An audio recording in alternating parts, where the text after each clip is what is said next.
Menurut saya, kita harus perbaiki sistem kita. Dan kita tidak boleh malu untuk mengakui bahwa kemungkinan sistem ini terlalu mahal. Betul. Dari wajah yang menang pun saya lihat lesu juga. Yang menang lesu, apalagi yang kalah.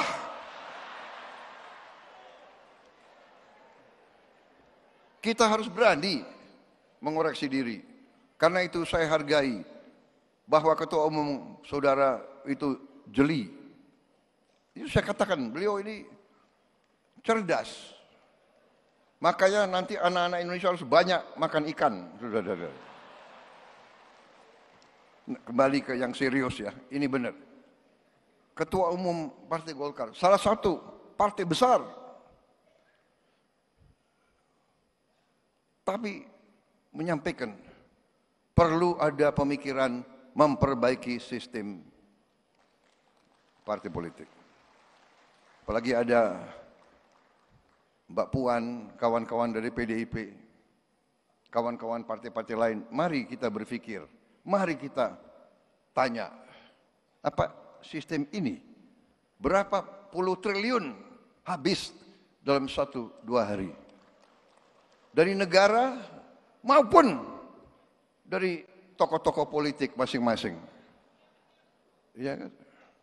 Saya lihat negara-negara kita, tetangga kita efisien. Ya, Malaysia, Singapura, India. Sekali milih anggota DPRD, sekali milih, ya sudah. DPRD itulah yang milih gubernur, milih bupati.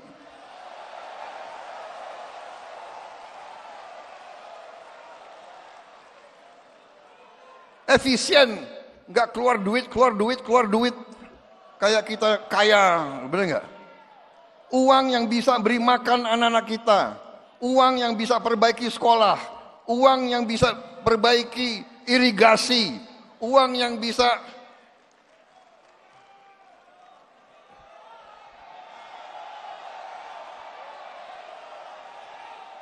ini sebetulnya begitu banyak ketua umum partai di sini, sebenarnya kita bisa putuskan malam hari ini juga, gimana?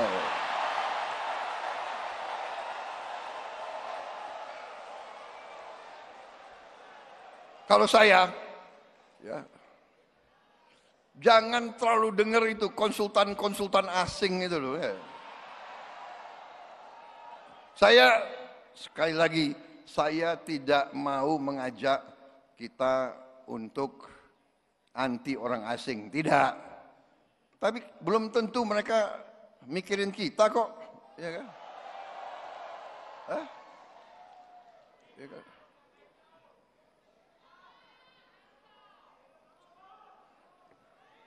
Kalian harus bikin demokrasi.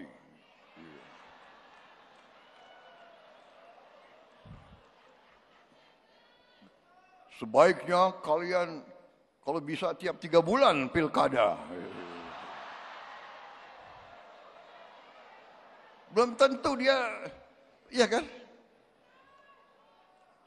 Jadi saudara-saudara tadi, saya kira acara malam ini ya bagus tadi, tari-tari gitu, saya suka juga itu.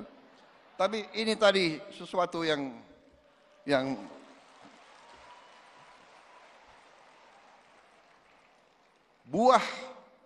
buah dari acara malam hari yang paling penting tadi, keberanian seorang ketua umum partai menyampaikan sesuatu yang menjadi pembicaraan semua partai. Benar nggak? Ketua umum partai, benar nggak? Kalian kembali dari pilkada, kapok nggak? Benar nggak? Yang menang, yang kalah, begini semua.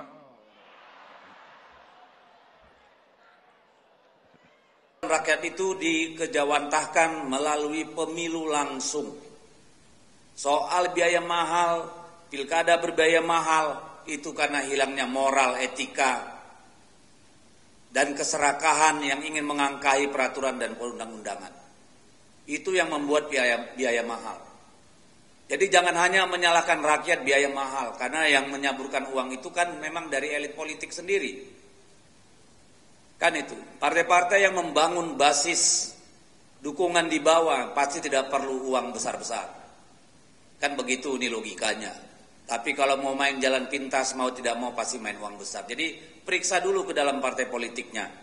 Ya, nanti kita periksa apakah memang usulan dari presiden itu betul-betul bisa dilaksanakan dan mau dilaksanakan atau tidak. Tapi pada prinsipnya kami tetap ingin pemilu langsung dan kedaulatan di tangan rakyat, one man, one vote. Soal bagaimana menurunkan biaya pilkada masih sangat banyak ya cara untuk melakukan itu. Pertanyaannya sekarang sebenarnya seberapa jauh pemerintah ya betul-betul ingin membuat pilkada itu tidak ugal-ugalan seperti pemilu-pemilu yang terakhir ini. Ya, itu aja. Kalau partai itu membumi, mengakar, nggak akan ada pemilihan umum yang berbiaya mahal. Tapi partai-partai yang tidak mengakar kepada rakyat tentu akan berusaha mencari jalan pintas untuk memenangkan kontestasi pemilu. Saya kira itu ya jawabannya. Sikap resmi partai nanti akan disampaikan setelah usulan revisi undang-undang pilkada disampaikan, ya, baru kita akan melakukan kajian secara lebih mendalam. Tetapi bahkan kita sendiri sedang melakukan kajian terhadap pilkada asimetris, di mana daerah-daerah yang memang dengan seluruh indikator-indikatornya siap melaksanakan pemilu langsung, misalnya, itu kan ada berbagai kajian dan teori yang bisa dipakai untuk menentukan itu. Jadi jalan itu masih panjang, jangan buru-buru kita mengambil kedaulatan rakyat, serahkan itu kepada rakyat untuk memilih secara bijak. Ya, yang perlu bijak itu partai politik dan kontestasi. Diskusi atau diskursus seputar idealitas pilkada, usulan di DPRD dan seterusnya, sebagaimana juga diskursus seputar refleksi atas partisipasi yang memang turun meskipun masih di atas 70%, ini kan dinamika pasca pilkada. Inilah pentingnya evaluasi, pentingnya diskursus yang nanti bagaimanapun yang kita pilih langkah apapun itu harus dimulai dari aturan atau undang-undang yang menurut rencana menjadi prolegnas untuk dibahas bagaimana pelaksanaan pilkada kita, bagaimana pelaksanaan pemilu serentak kita. Misalnya usulan banyak pihak yang bersebaran di beberapa forum diskusi dan juga di media massa. Ini karena terlalu dekatnya antara pelaksanaan pemilu serentak dengan pilkada serentak. Apakah nanti jedanya ditambah 2 tahun dan seterusnya. Dalam setiap perdebatan dan diskusi itu pasti juga ada tantangannya. Ketika nanti digeser itu pasti juga bagaimana dengan keserentakan dan kemudian peluang adanya PJ-PJ dan seterusnya. Nah, kami sebagai penyelenggara ini dalam konteks ini ya akan menjalankan sebagaimana aturan saja. Diskursus soal misalnya kepala daerah dipilih DPRD kan juga bukan tidak pernah, kita pernah mengalami. Sama seperti kita menjelang 2024, kita berdiskusi seputar apakah kita kembali menganut sistem proporsional dengan daftar nama terbuka tertutup, itu kan sempat muncul juga dinamikanya. Tetapi pada saat tertentu dan pada saat akhir kita harus menjalankan apa yang menjadi amanat undang-undang. Nah, bagaimana kita semua teman-teman mendorong idealitas yang ada dalam engineering atau rekayasa pemilu yang baik yang kita pikirkan ini kemudian terfasilitasi, akomodasi dalam revisi undang-undang pemilu sehingga apa yang kita idealkan tentang pemilu kita bisa kemudian lebih sesuai yang kita harapkan, sesuai yang kita idealkan.